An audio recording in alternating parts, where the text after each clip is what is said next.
to Inspired Conversations. My name is Nkandu Beltz and our guest today is Terry Vo. Terry is a young man who is very inspirational. He's a medical student, a videographer, as well as a dancer. Welcome to the show, Terry. Thank you for having me. So, Terry, it's exciting to have you on our show. How are you? I'm very well, thank you. How are things going? They're going pretty well. Yeah. Yeah, just living life. Living life. Yeah. So I want us to go back and talk a little bit about your life and your childhood. Can you take us back?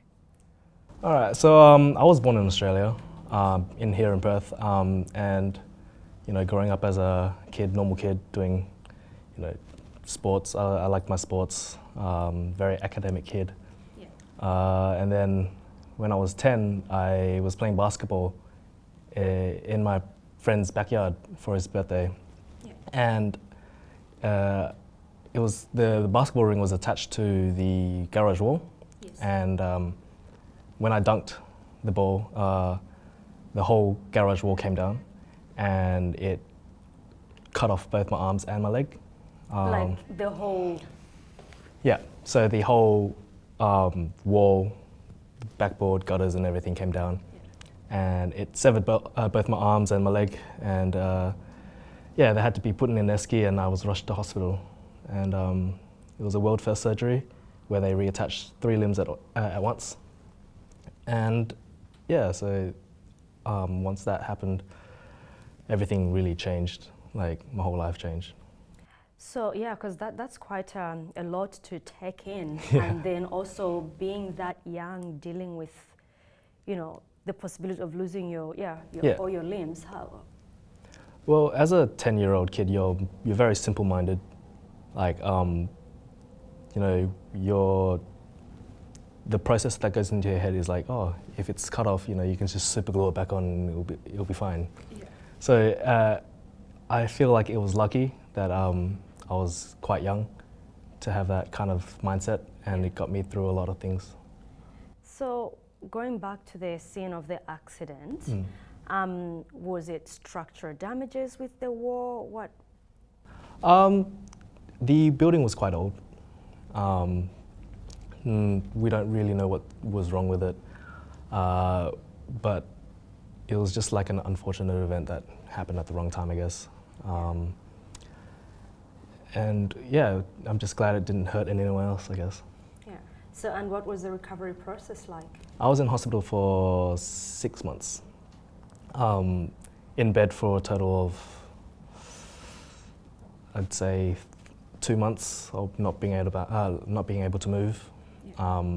9 days after my operation, I had to get my leg amputated because it was dying from the inside out. Yeah. There was not enough fresh blood pumped into the leg because it was so far away from the heart. Yeah. So we made a decision to amputate my leg, and then I had to learn how to walk again, and yeah, it was tough. Wow, that's very yeah, it is very tough, and it's very hard to comprehend. So because emotionally and physically, it's quite draining. So what were some of the things that you did to sort of like keep you going? Well, the number one thing that kept me going was the support, I guess, from everyone around me. They always had my back, kind of thing. They're always there to entertain me because I was, stuck in bed. Yeah. People would bring me movies, write me letters, and come visit me and stuff. So all the time I spent in hospital was quite good memories because I'd always had people around. Yeah. And the rehabilitation process? Yeah, so that was, I believe, like around 8 hours a day. Physios and OTs would come like before I was awake and start stretching my hands and stuff. Yeah. And I'll do exercises little by little, just trying to move my hands and try to get them back to normal. Wonderful. So is that what's inspiring you to study medicine? It is a huge part. Yeah. I always wanted to be either a doctor or a policeman when I was younger, and it kind of pushed me towards the medical side because I wanted to help people, and that's all I wanted to do. Yeah. And growing up, you find out there are many other ways to help people as well. Yeah. So, but you know, since having the accident, you've gone and you've done so many great things. Tell us a bit about your dance crew and how that came about. So I started dancing like pretty much right after my accident happened. It was one of my, you know, goals. You started dancing after the accident? Yeah, yeah. Okay. Yeah, so Yeah.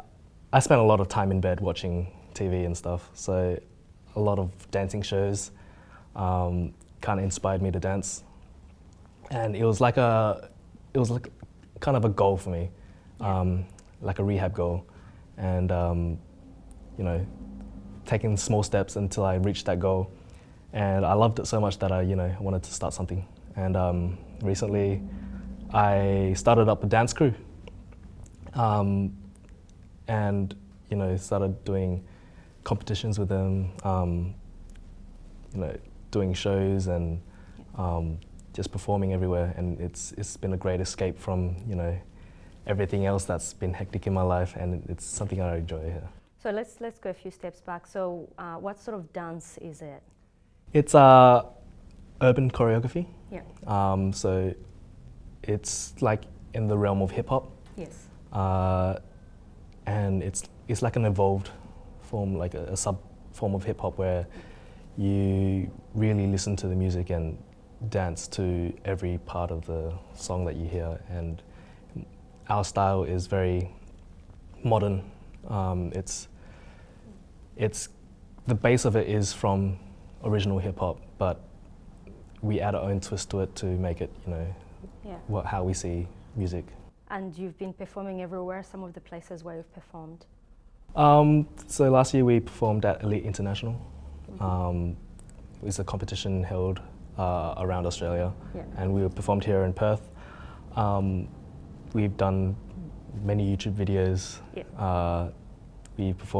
We opened up for other competitions like Miss WA Heat. Oh wow. Yeah. Yeah. We do like performances here and there, like at weddings as well as stuff. Oh, that's really good. So you guys are pretty big. I would like to think so. And any plans of going international? Yeah, so a few months ago we just came back from Malaysia doing a dance gig there. Yeah. Hopefully we get more shows around the world. Yeah. That'd be awesome. That is wonderful. And what about the journey with the X Factor? So music has always been a big part of my life, I Yes. guess. It all started when Guy Sebastian Yes. came to visit me in hospital. Yeah. How did that happen? How did you get Guy Sebastian to visit you? Word got out that I was a fan of Guy, and the 60-minute crew kind of brought him in, flew him over to come see me. So yeah, it's pretty cool, and it kind of got me started into like singing and stuff. Yeah. And I never thought I was, you know, good at it or anything, but I always enjoyed singing. Yeah. So years and years and years later, I actually got in contact with Guy's brother, Chris Sebastian, and he was my vocal coach. Okay. And we like trained together, and eventually I wanted to do X Factor just to, you know, try it out. Yeah. You know, it seemed fun, and it was the best experience of my life. Like music-wise, it was just the people that you were around. It's just so different from everything else I've been doing, because Yeah. everything else I've been doing is just like study and medicine and, you know, all that hard-working stuff. Well, you can just relax and enjoy singing, and yeah, it was pretty cool. That's really good. So would you encourage more people to, you know, venture into the singing and dancing? I guess just do what you love, I guess. It's pretty much just, you know, expressing yourself in a way where you would like to be seen, I guess. Yeah. Mm. Oh, that's really wonderful. We'll take a short break and then we will continue with the X Factor.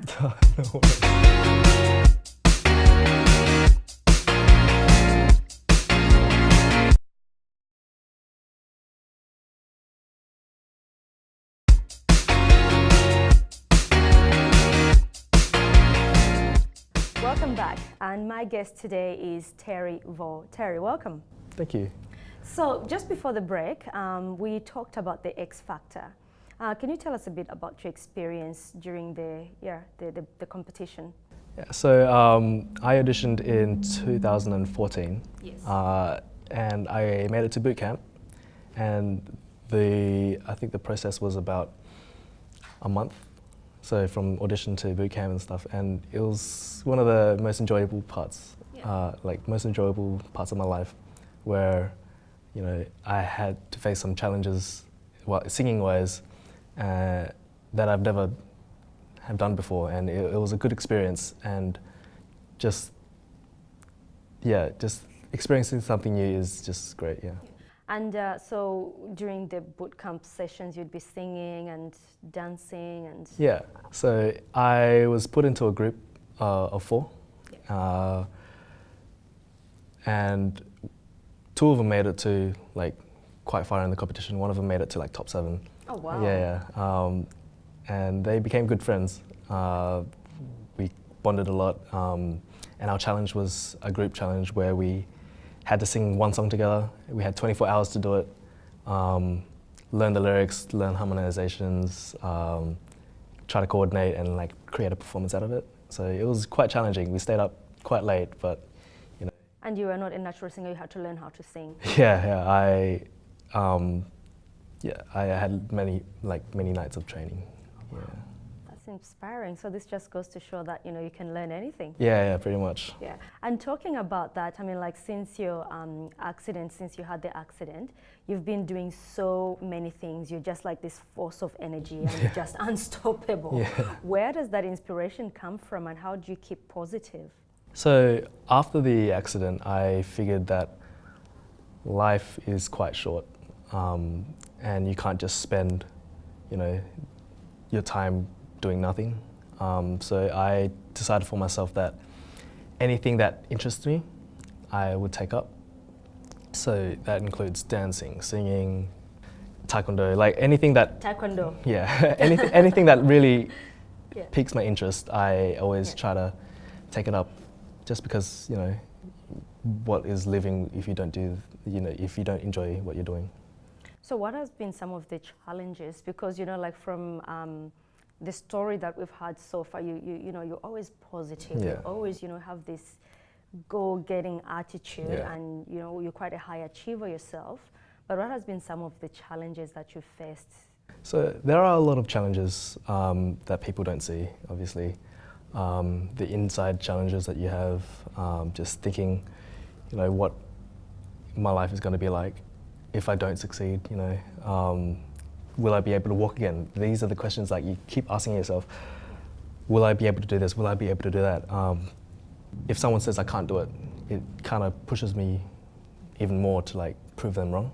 So you're just doing it to prove the people that are saying you can't do something, and you just go, I'm going to show you. Yeah, so that's kind of my attitude. Yeah. And I kind of interpret that and then took that on to myself as well. So things that I doubt myself in, I would push even more to achieve them. Yeah. So it's kind of that mindset of just knowing that you can do better. So in order to develop that mindset, are you hanging around with certain people? Are you reading books? Where does it come from? It comes from the people around you, them believing in you and putting a lot of trust in you is one of the most important things, I think, because the people around me all, support me in whatever I do, and having that support really makes it easier to be yeah, I can do this, because so many people believe in you.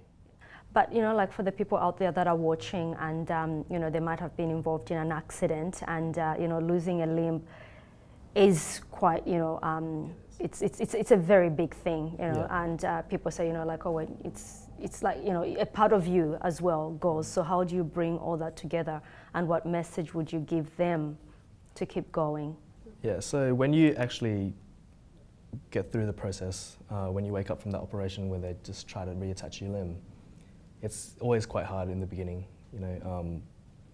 all these questions and doubts go into your mind. but you gotta keep telling yourself that it's only going to get better, and only you can make that happen. So if you believe in yourself and if you strive towards your goal, yes, in the end, it doesn't matter how long it takes. Like, you're going to reach there at some point. Like, some people might be quicker than others, but you know, in the end, you'll always get it. But you've always been like, you've been the beacon of inspiration, and and you've had a lot of successes in your life, and the media is sort of like drawn to you naturally. Why is that? I guess it's my attitude towards life, or the way I portray it, like, to people. Yeah.